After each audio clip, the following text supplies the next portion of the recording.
मुख्यमंत्री भजनलाल शर्मा ने विकास रथों को हरी झंडी दिखाकर किया रवाना। गांव-गांव ढानी ढानी तक पहुंचेंगे विकास रथ, जन कल्याणकारी योजनाओं की देंगे जानकारी। मुख्यमंत्री भजनलाल शर्मा ने राज्य सरकार के 2 वर्ष पूर्ण होने के उपलक्ष्य में आयोजित कार्यक्रमों की श्रृंखला में शुक्रवार को हरीश चंद्र माथुर राजस्थान लोक प्रशासन संस्था से 50 विकास रथों को हरी झंडी दिखाकर रवाना किया है। इस अवसर पर मुख्यमंत्री ने कहा कि हम जनता के सेवक के रूप में कार्य कर रहे हैं और प्रदेश के विकास का पहिया बिना रुके बिना थमे आगे बढ़ रहा है। उन्होंने कहा कि विकास रथ हर विधानसभा क्षेत्र में गांव-गांव ढानी ढानी तक पहुंचकर आमजन को सरकार की योजनाओं से जोड़ने का काम करेंगे। उन्होंने आमजन से अपील करते हुए कहा कि वे इन जन कल्याणकारी योजनाओं की जानकारी अंतिम व्यक्ति तक पहुंचाने की इस पहल का हिस्सा बने। उन्होंने कहा कि विकास रथ में उपलब्ध सुझाव पेटिका के माध्यम से अपने सुझाव दें। राज्य सरकार इन सुझावों को आगामी बजट में समाहित करेगी।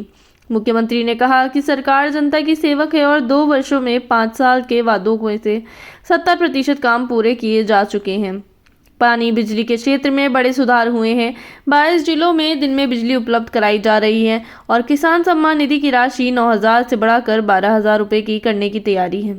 मुख्यमंत्री ने कहा कि सरकार जनता की सेवक है और 2 वर्षों में 5 सालों के वादों में से 70% काम पूरे किए जा चुके हैं। पानी बिजली के क्षेत्र में बड़े सुधार हुए हैं। 22 जिलों में दिन में बिजली उपलब्ध कराई जा रही है और किसान सम्मान निधि की राशि 9,000 से बढ़ाकर 12,000 रुपये करने की तैयारी है। उन्होंने योग के वैश्विक प्रभाव, दीपावली के यूनेस्को सूची में शामिल होने और भारत की भविष्य की नेतृत्व क्षमता में राजस्थान की भूमिका का उल्लेख किया। रोजगार पर बोलते हुए मुख्यमंत्री ने कहा कि सरकार के कार्यकाल में एक भी पेपर लीक नहीं हुआ है। 92,000 सरकारी नौकरियां दी जा चुकी हैं और इसी माह 20,000 नियुक्तियां और होंगी।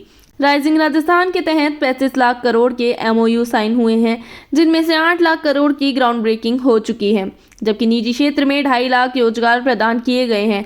जल्दी युवाओं के लिए युवा पॉलिसी भी लाई जाएगी। उप मुख्यमंत्री दिया कुमारी ने इस अवसर पर कहा कि rising Rajasthan global investment summit के माध्यम से प्रदेश में उद्यमिता का बेहतर वातावरण तैयार हुआ है। उन्होंने कहा कि सरकारी सेवाओं में पारदर्शिता, महिलाओं और किसानों का सशक्तिकरण तथा उद्योगों के लिए अनुकूल माहौल बनाने सहित कई कार्य राज्य सरकार द्वारा किए गए हैं। उन्होंने कहा कि विकास रथ के माध्यम से सरकार की जन कल्याणकारी योजनाओं की जानकारी घर घर तक पहुंचेगी। उप मुख्यमंत्री डॉक्टर प्रेमचंद बैरवा ने कहा कि वर्तमान में राज्य की डबल इंजन सरकार प्रदेश के समग्र विकास के लिए दृढ़ संकल्पित है। राष्ट्र सरकार प्रथम की अवधारणा पर कार्य कर रही है, साथ ही अंत्योदय की भावना के तहत अंतिम पायदान पर खड़े व्यक्ति तक विकास का उजियारा पहुंचाना हमारी सर्वोच्च प्राथमिकता है।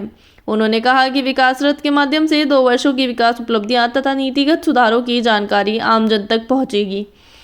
कार्यक्रम में उद्योग एवं वाणिज्य मंत्री कर्नल राज्यवर्धन सिंह राठौड़, संसदीय कार्य मंत्री श्री जोगाराम पटेल, राज्य वित्त आयोग के अध्यक्ष डॉक्टर अरुण चतुर्वेदी, विधायक श्री कैलाश वर्मा, श्री कुलदीप धनकर, श्री गोपाल शर्मा, श्री बाल मुकुंदाचार्य, श्री महेंद्र पाल मीना, श्री राम अवतार बैरवा सहित बड़ी संख्या में आमजन उपस्थित रहे। उल्लेखनीय है कि राज्य सरकार के 2 वर्ष पूर्ण होने के उपलक्ष्य में प्रदेश के सभी 200 विधानसभा क्षेत्रों में 200 विकास रथ भेजे गए हैं। इसके माध्यम से प्रत्येक विधानसभा क्षेत्र में राज्य सरकार की 2 वर्ष की उपलब्धियां, फ्लैगशिप योजनाएं, नीतिगत सुधारों की जानकारी ऑडियो वीडियो के माध्यम से आमजन तक सहज और प्रभावी रूप से पहुंचाई जाएगी।